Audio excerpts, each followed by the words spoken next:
Bonjour à tous, aujourd'hui je suis avec Lingencia et aujourd'hui il va nous parler de personal branding, surtout adapté aux freelances, aux consultants.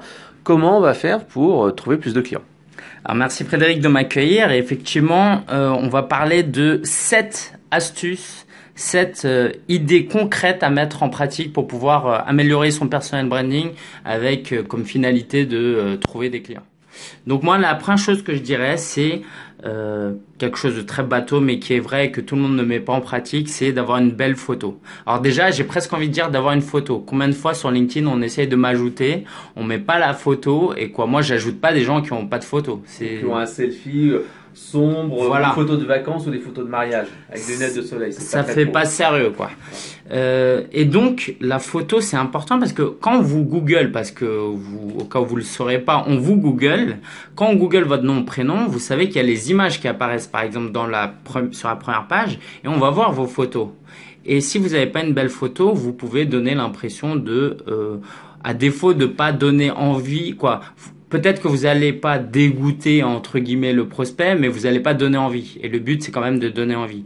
Donc, le conseil pratique, c'est que si vous avez un pote photographe, c'est très bien, mais faites pas votre selfie, faites pas votre photo tout seul. Et puis, si vous voulez passer par un prestataire, alors il y a deux ressources qui sont très accessibles financièrement et qui vont vous permettre d'avoir de belles photos. C'est déjà Groupon.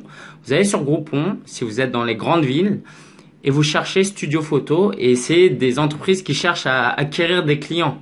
Donc ils cassent complètement les prix. Moi j'ai fait une session comme ça avec ma femme.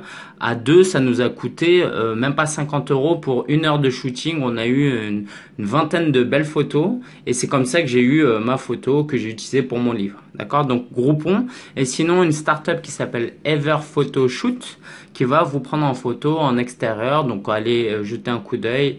Et l'idée c'est que voilà, une fois le shooting fait, vous choisissez combien de photos vous voulez prendre et vous payez à la carte et ça vous permet d'avoir une photo très professionnelle. Deuxième conseil, c'est de mettre à jour LinkedIn. Alors, pour ceux qui ne suivent pas trop les réseaux sociaux, sachez qu'aujourd'hui LinkedIn devient incontournable, surtout dans le monde professionnel B2B. C'est que LinkedIn aujourd'hui n'est pas simplement une plateforme où on met des CV. C'est un réel réseau social qu'il faut absolument utiliser au mieux. Il y a eu beaucoup d'activités qui se font. On peut publier des photos, des vidéos, on en reparlera. Et puis la base de la base, c'est mettre à jour son LinkedIn.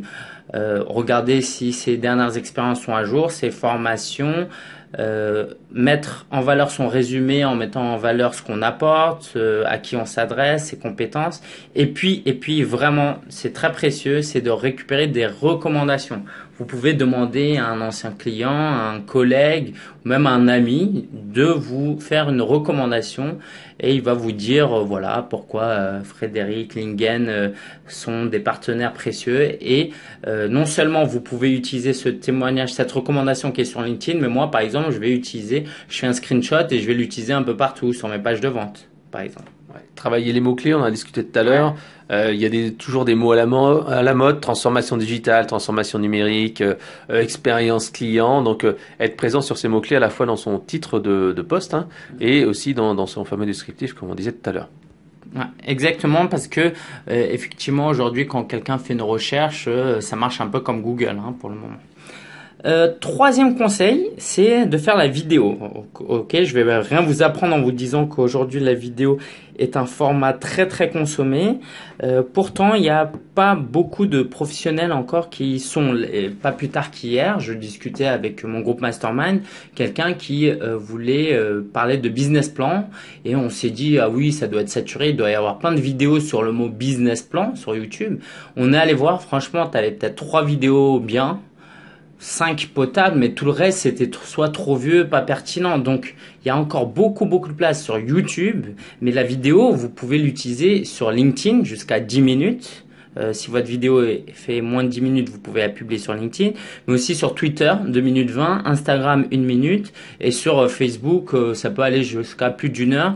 Et sachez aussi anticiper le fait que Facebook va marcher sur les plates bandes de YouTube en ayant une interface vraiment où on peut aller regarder des vidéos. Donc quand vous mettez votre vidéo sur Facebook, mettez les mots-clés, mettez vraiment en valeur cette vidéo et sachez que très bientôt les gens vont pouvoir faire des recherches et tomber sur votre vidéo un peu comme sur YouTube. Et bien sûr, le live, l'intérêt de Facebook et de YouTube, c'est le live qui permet d'avoir un warning sur ses abonnés, hein, ça comme d'habitude.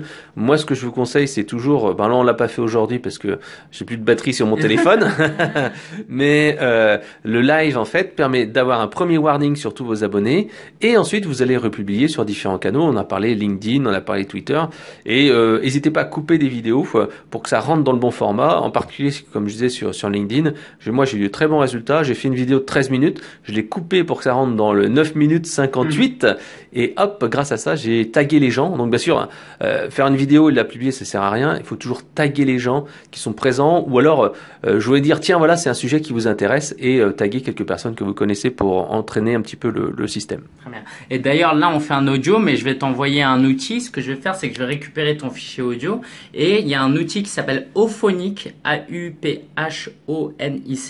On upload le fichier MP3, on met une photo. Et ça nous fait une vidéo un peu avec de waveform. Vous savez, quand vous parlez, ça fait des vagues. Ouais. Et ça fait, donc techniquement, vous vous retrouvez avec une vidéo. Ouais. Donc c'est certes un audio, idéalement. Exactement. Moi, c'est ce que je fais actuellement. J'utilise mon outil Camtasia pour faire le montage. Je prends le MP3, je le colle dans le texte et je rajoute 2-3 photos pour entraîner le truc. Donc la vidéo, indispensable, quoi. Allez-y, allez-y. Le quatrième conseil, c'est le réseau. Alors effectivement, le réseau, on sait tous comment ça marche. Moi, ce que je vous propose, c'est de vous donner des conseils très pratiques. Il y a des réseaux dans les grandes villes que vous pouvez rejoindre parce que le networking, c'est pas facile quand c'est informel et qu'il faut aller aller taper à discute dans un salon. C'est difficile.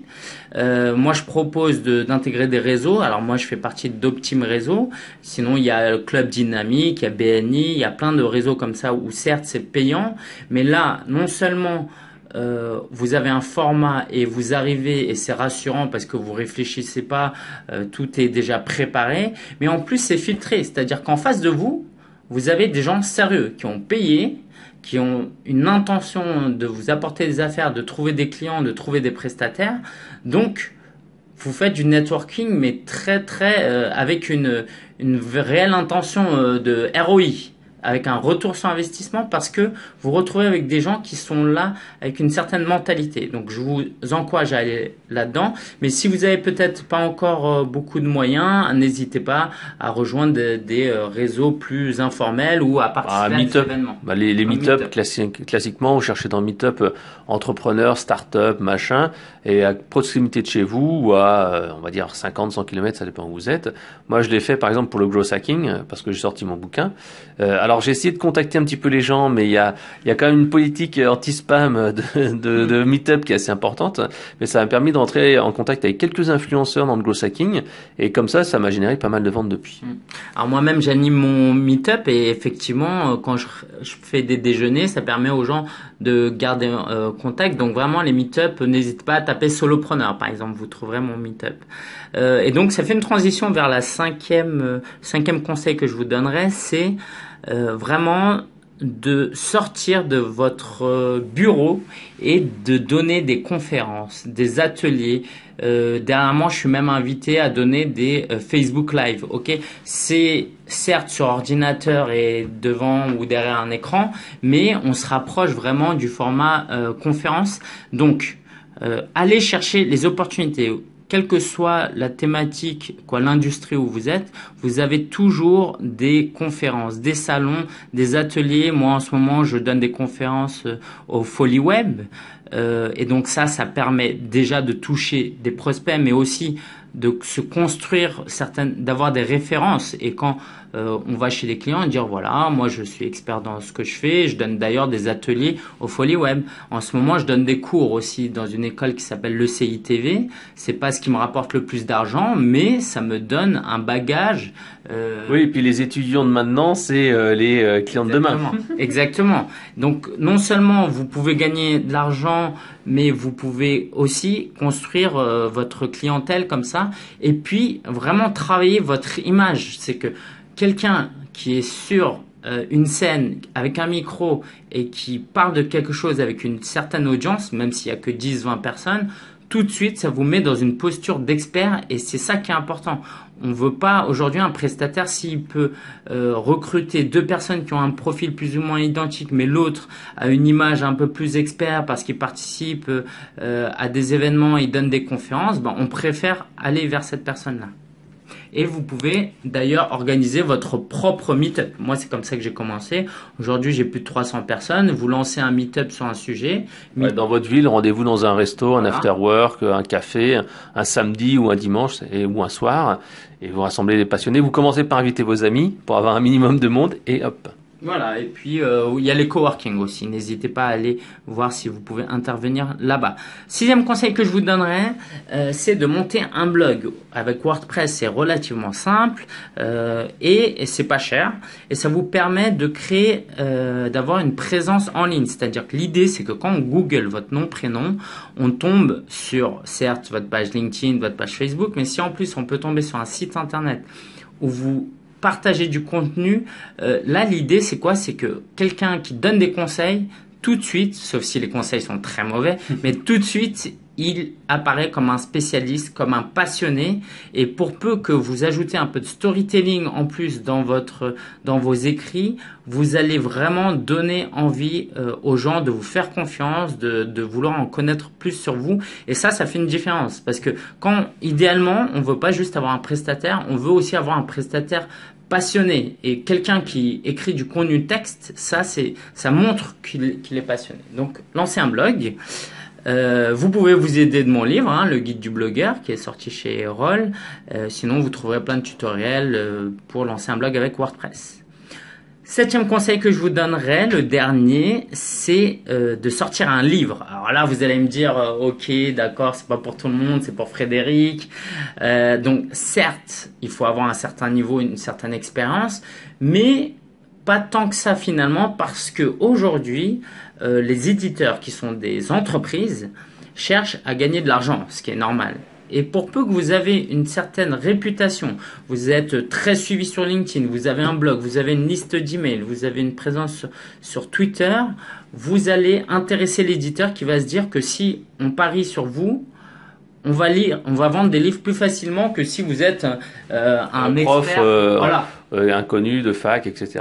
Mais c'est vrai qu'en plus, le bouquin, tu parles de bouquin papier, mais maintenant, on peut sortir très bien un bouquin PDF, vous prenez votre fichier Word, ou même un PowerPoint. Si vous voulez un truc un petit peu plus pro, actuellement, la mode, c'est prendre un PowerPoint, vous mettez une belle image de fond, vous mettez, par exemple, une checklist de 10 conseils pour faire ceci, cela, ou la checklist pour faire ceci, cela, et en fait, vous avez votre PowerPoint qui fait 20 slides, ou 30 slides, ou 50 slides, avec quelques phrases simples, et là, vous avez un livre blanc que vous pouvez mettre à disposition sur votre site, sur votre réseau, sur SlideShare, sur tous ces outils-là, et finalement vous allez gagner en crédibilité parce que vous avez écrit un bouquin.